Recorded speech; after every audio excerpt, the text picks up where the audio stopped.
Sinaunang kasaysayan ng Timog Silangang Asya. Teoryang Austronesian Migration. Unang araw. Sinasabing batayang unit ang pamilya ng lipunan sapagkat ito ay binubuo ng mga tao na bubuo sa isang lipunan. Ating balikan ang nakaraang aralin sa aral ng nakaraan, ating balikan. Pili sa kahon.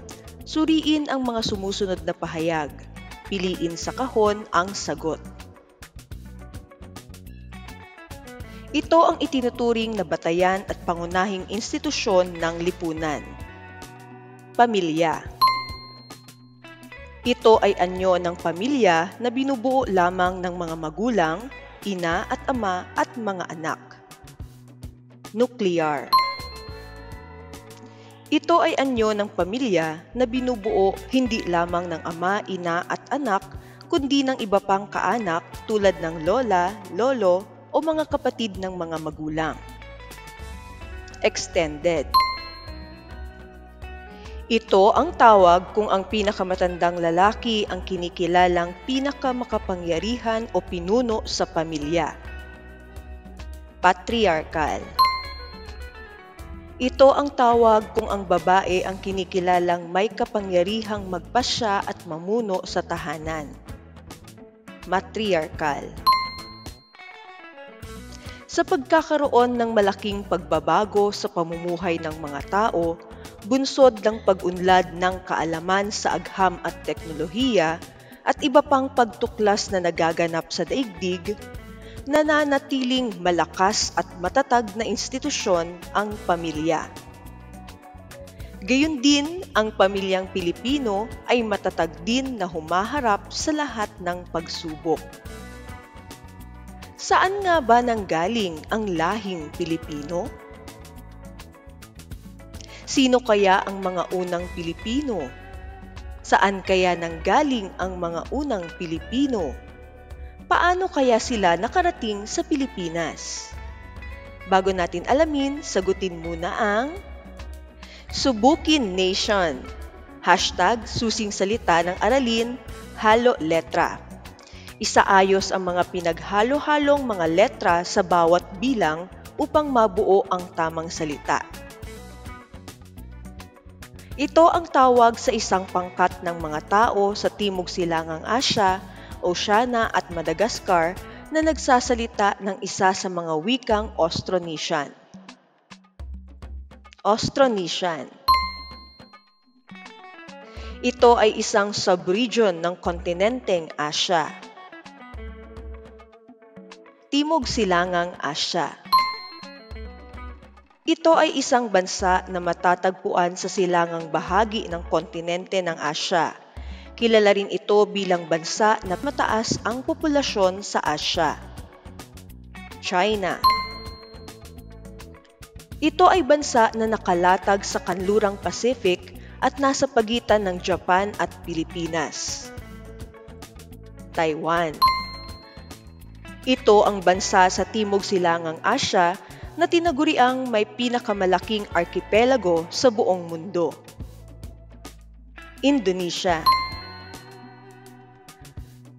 Mayroong mga kwento kung paano nagkaroon ng tao sa Pilipinas.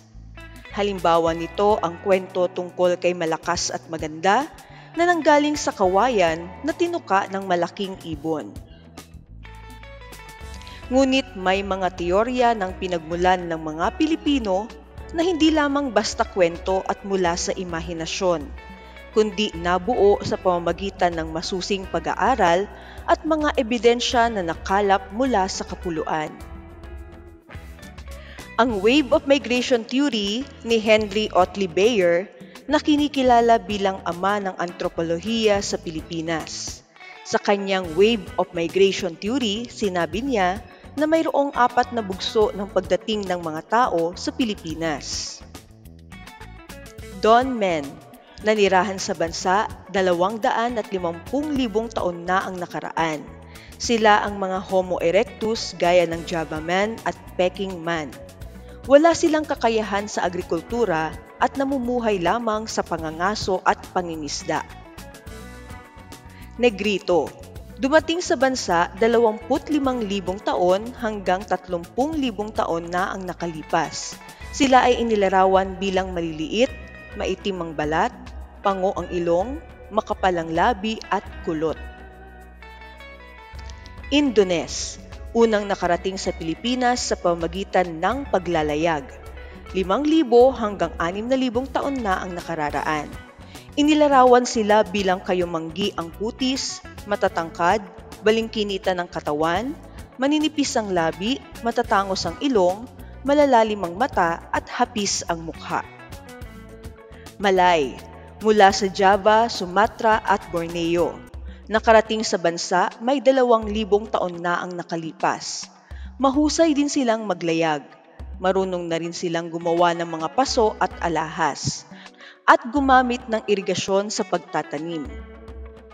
Sa kasalukuyan, tinutuligsa ang wave of migration theory sapagkat hindi ito mapatunayan ng mga ebidensya ng kasaysayan. Karamihan sa mga tumutuligsang ito ay naniniwala sa ibang paraan ng pagdating ng mga tao sa Pilipinas. Sa kasalukuyan, ang teoryang Austronesian migration ang mas pinaniniwalaan. Ang teoryang Austronesian migration ay ipinanukala ni Peter Bellwood, isang arkeologong Australian. Ayon sa kanya, Austronesian ang ninuno ng mga Pilipino. Sa madaling salita, ang mga taong nagsasalita ng Austronesian ang ninuno ng lahat ng mga tao sa Timog Silangang Asya. Kilala rin ang teoryang ito bilang mainland origin hypothesis, na kung saan binigyang diin na nagmula ang mga Austronesian sa Timog China, naglakbay sa Taiwan at nagtungo sa Hilagang Pilipinas noong 2,500 BCE. Noong 1,500 BCE, ang ilang pangkat ng Austronesian ay patuloy na naglakbay patimog mula sa kapuluan. Ang iba ay patungong Indonesia at Malaysia, gayon din sa New Guinea, Samoa, Hawaii, Easter Island hanggang Madagascar. Naging batayan ni Bellwood sa kanyang teorya ang pagkakatulad ng wikang galing sa Timog Silangang Asya at sa Pacific. Isa-isip, sino ang nagsabi na ang mga Austronesian ang ninuno ng lahat ng tao sa Timog Silangang Asya? Peter Bellwood. Ito ay tumutukoy sa pangkat ng mga taong gumagamit o nagsasalita ng wikang Austronesian. Austronesian. Ano ang tawag sa mga sinaunang taong nandayuhan sa Pilipinas mula sa Taiwan? Austronesian. Ang mga Austronesian ay nagmula sa Taiwan, ngunit saan ang orihinal nilang pinagmulan? Timog China. Ayon kay Peter Bellwood, ang mga Austronesian ang ninuno ng mga Filipino. Ano ang tawag sa kanyang teorya? Teorya ng Austronesian migration. Kailan dumating sa Pilipinas ang mga Austronesian mula Taiwan? 2,500 BCE. Kailan nagpatuloy na naglakbay ang mga Austronesian patimog mula sa kapuluan ng Pilipinas?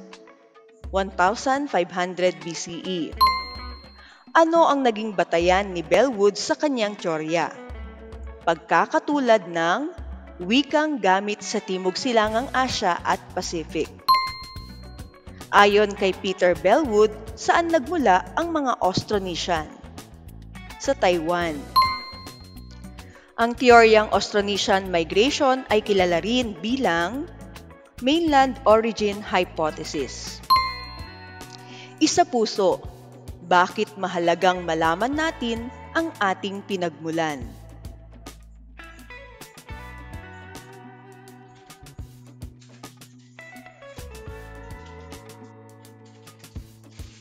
Ikalawa at ikatlong araw.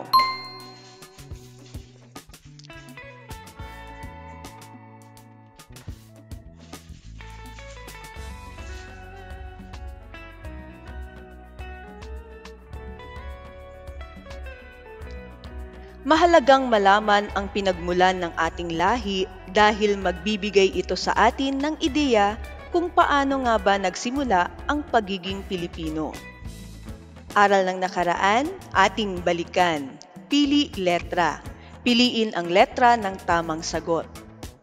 Ito ay tumutukoy sa pangkat ng mga taong gumagamit o nagsasalita ng wikang Austronesian. Austronesian. Siya ang arkeologong Australian na naniniwala na ang pinagmulan ng mga ninunong Pilipino ay ang mga Austronesian. Peter Bellwood. Ayon sa mainland origin hypothesis, orihinal na nagmula ang mga Austronesian sa bansang China. Noong 2500 BCE, ang mga Austronesian ay nakarating sa Pilipinas mula sa Taiwan. Binigyang diin ng mainland origin hypothesis na nagmula ang mga Austronesian sa Timog China, na naglakbay sa Taiwan at nagtungo sa Hilagang Pilipinas. Mula sa Pilipinas ay nagtungo naman sa Indonesia. Ang Austronesian migration theory ni Peter Bellwood ay kilala rin bilang out of Taiwan theory. Ang mga taong nagsasalita ng Austronesian ang ninuno ng lahat ng mga tao sa Timog Silangang Asya. Ang Austronesian ay isa sa pangunahing pamilya ng wika sa daigdig. Ito ay may 1,221 buhay na wika at 5.55% ng populasyon ang nagsasalita nito. Ang wikang Austronesiano ay nahahati sa Malayo-Polynesian at Formosan. Hinango ang salitang Austronesian sa salitang Latin na auster na nangangahulugang south wind at nesos na ang ibig sabihin ay isla. Noong 1899, si Wilhelm Schmid ay gumamit ng terminong Austronesiano o Austronesian na tumutukoy sa pamilya ng wikang sinasalita mula Taiwan hanggang New Zealand at Madagascar hanggang Eastern Islands. Ayon sa maraming scholar, ang pisikal na katangian ng Austronesiano ay pinaghalong mga Australoid at mga Mongoloid. Ang pangkaraniwang itsura ng Austronesiano ay maliit na mukha, malaking bungo, matang hugis almond, hugis pala ng ngipin sa harap, at halos malalapad na mga ilong.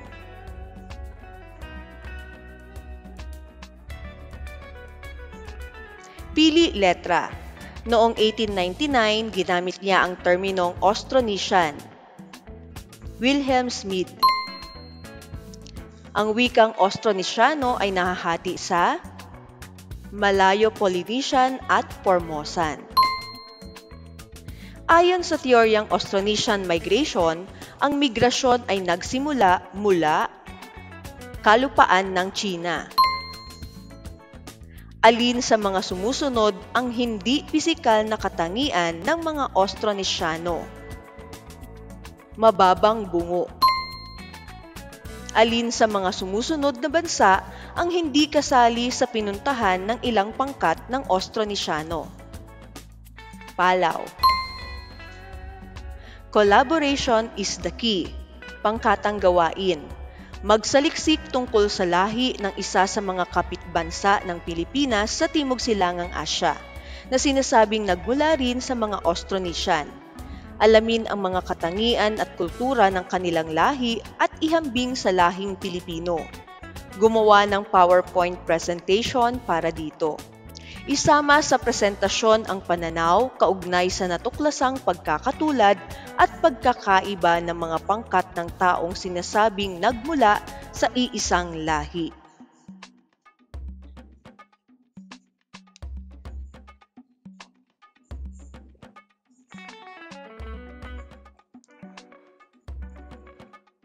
Sagot sa kahon.